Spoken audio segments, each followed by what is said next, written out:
ভিৰ বহুত দেই। মই যেতিয়া আহোঁ মানে সিমানটো ভিৰ পোৱা নাই। ভিৰ চাওক, আপোনাৰ ধূপ জ্বলাবৰ কাৰণে মানুহ লাইন পাতি আছে।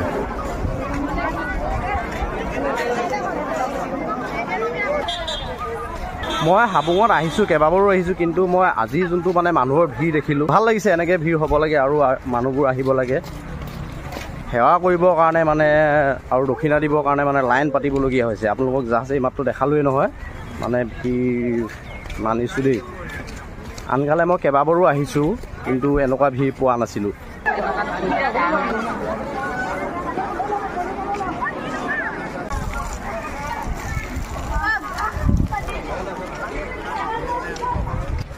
তাকে কয় ন, আহোমৰ দ্বিতীয় ৰাজধানী হাবুং। সেইকাৰণে আপোনালোক আহোমৰ দ্বিতীয় ৰাজধানীলৈ পাক এটা মাৰক, ভুমুক এটা মাৰক, সময় উলিয়াই ভাল পাব নিশ্চয়। আৰু পৰিৱেশটো মানে বিশেষকৈ আপোনালোকে ভাল পাব, আৰু ডেভেলপ কৰি আছে সুন্দৰকৈ জেগাবোৰ। সকলো মানুহ আহিব পাৰে ইয়াত, মানে কিবা জাতি ধৰ্ম বুলি কোনো কথা নাই। সকলো মানুহ ইয়াত আহক আৰু অলপ টাইমৰ কাৰণে হ'লেও ভুমুকি এটা ইয়াত মাৰক। এইটো আপোনাৰ গেটটো বনাই আছে, এইটো আপোনাৰ ষ্টাৰ্টিং গেটটো।